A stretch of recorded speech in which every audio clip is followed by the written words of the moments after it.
여러분 안녕하십니까? 말세와 성경 네이버 블로그에 오해를 풀어드립니다를 시청하게 되신 여러분을 진심으로 환영합니다.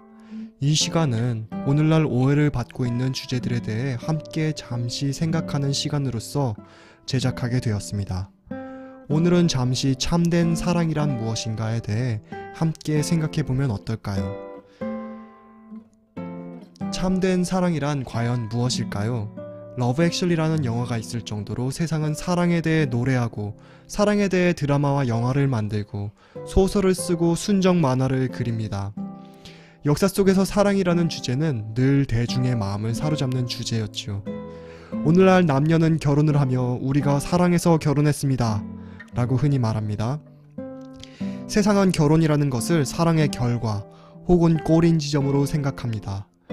그런데 수년간 연애하면서 서로 떨어져서는 못 살 것 같던 두 사람이 결혼 후 몇 개월 만에 헤어지기도 하는가 하면 선을 한번 보고 결혼한 부부가 평생을 행복하게 오손도손 다정하게 사는 모습을 보며 우리는 사랑이란 과연 무엇인가 생각해보지 않을 수 없는 것 같습니다. 이런 흥미로운 이야기가 있습니다. 간디가 어느 날 기차를 타고 가고 있었답니다. 그런데 기차에 한 중년의 커플이 매우 다정다감하게 앉아 있었답니다. 간디는 그 커플을 매우 유심히 지켜보다가 물었습니다.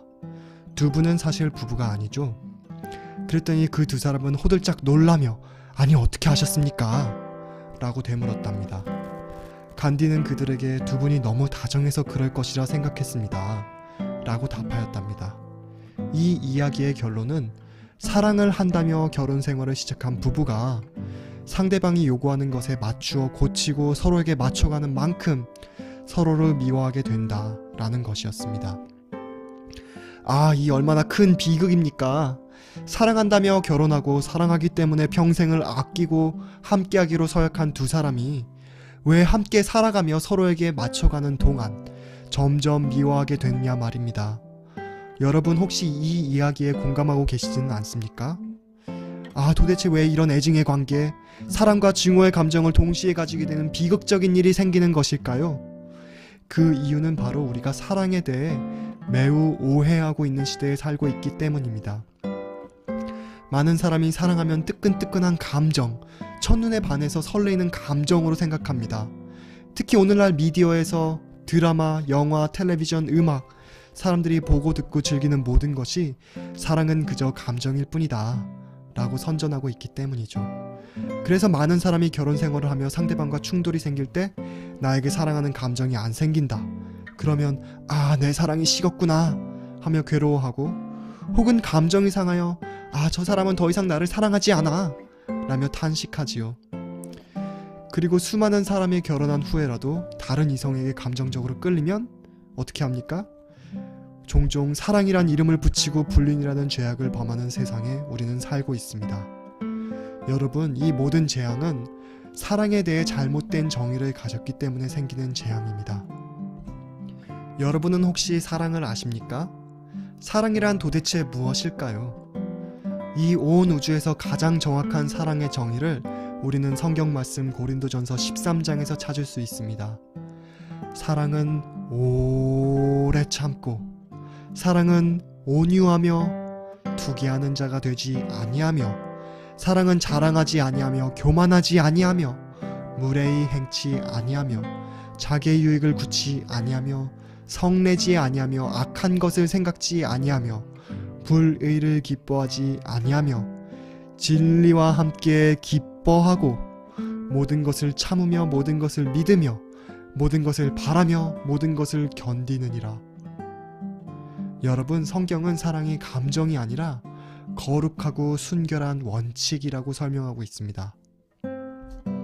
사랑은 상대방이 나의 이웃이, 나의 배우자가 혹은 나의 자녀들이 각각 독립적으로 사고할 수 있는 개개인이란 사실을 인정하고 서로 성장한 배경이 다르고 경험한 경험들이 다르기 때문에 서로가 세상을 바라보는 관점이 다르다는 사실을 분명하게 인식하고 아직 상대방이 깨닫지 못하였기 때문에 하는 실수들과 부족함들을 인내하고 나의 관점을 강요하지 않고 부드럽게 가르쳐주고 기다려주는 것입니다. 사랑은 나보다 남을 낮게 여기고 내가 대접받고자 하는 대로 상대방을 대접하는 것입니다. 이기심 없이 나의 유익보다는 상대방의 유익을 위하고 교만하게 남을 무시하는 것이 아니라 상대방의 의견을 존중해 주는 것입니다. 사랑은 의견 충돌이 생길 때 성내지 않습니다. 악하게 상대방의 의도를 악하게 곡해하여 받아들이지 않습니다. 사랑은 내가 하면 로맨스, 남이 하면 불륜이 아닙니다. 사랑에는 분명한 경계선이 있으며 사랑은 불의를 기뻐하지 않으며 행치 않는 것입니다. 사랑은 옳은 일을, 의로운 일을 행하는 것입니다. 가장 중요하게 사랑은 진리와 함께 기뻐합니다. 사랑은 오류를 기뻐하지 않습니다. 사랑은 감정이 후끈후끈할 때는 다 괜찮다가 감정이 조금만 틀어져도 상대방을 대하는 태도가 돌변하는 것이 아닙니다. 우리의 감정은 시시각각 바뀌고 몸의 상태에 따라 바뀌기 때문에 감정에 기초한 사랑은 참된 사랑이 아니랍니다. 우리가 누군가를 사랑한다는 것은 나의 감정에 기초하여 내가 타고난 죄된 본성대로 내 기분 내키는 대로 행하는 것이 아니라 사랑의 원칙에 맞지 않는 나의 못된 기질들을 잘라버리고 사랑의 원칙들을 행하는 것을 의미합니다. 물론 사랑할 때 감정이 전혀 의미가 없다라고 말하는 것이 아니란 사실을 이해해 주시기 바랍니다. 우리가 사랑할 때 느끼는 아름다운 감정, 기쁨과 행복 모두 우리에게 너무나 소중하죠? 우리는 배우자에게, 부모님께, 친구에게, 나의 자녀들에게 나의 감정에 대해 장애 없이 이야기할 수 있어야 합니다. 당신을 사랑합니다. 혹은 조금 전 표현은 나의 마음을 정말 아프게 했습니다. 라고 자유롭게 말할 수 있어야 합니다. 그런데 이런 말이 있습니다. 장미꽃이 정말 아름답다 하며 기뻐할 수도 있고 장미에 가시가 있을 것이 뭐람 하며 슬퍼할 수도 있고 우리가 다 잘 아는 이야기죠. 감정이라는 것은 우리가 어떤 생각을 가졌는가에 좌우됩니다. 우리가 이 사실을 다 머리로는 잘 알지만 현실에서 실현되지 않아서 문제죠. 그런데 이 문제에 대한 우리의 유일한 해답은 우리는 성경 말씀에서 찾을 수 있습니다. 요한일서 4장 19절은 다음과 같이 말합니다. 우리가 사랑함은 그가 먼저 우리를 사랑하셨음이라. 즉 하나님께서 우리를 사랑하심을 진정으로 깊이 깨달을 때 우리가 비로소 서로 사랑할 수 있다 라는 뜻이지요. 여러분 참된 사랑이 무엇인지 궁금하십니까? 고린도전서 13장을 매일 묵상하시기 바랍니다. 여러분 혹시 참된 사랑을 하기를 원하십니까? 매일 진리의 성경 말씀 속에 밝히 드러난 하나님의 사랑을 정말 마음속 깊이 깨달아 하나님께서 우리를 사랑하심 같이 우리도 서로 사랑하게 되기를 예수님의 이름으로 간절히 기도합니다.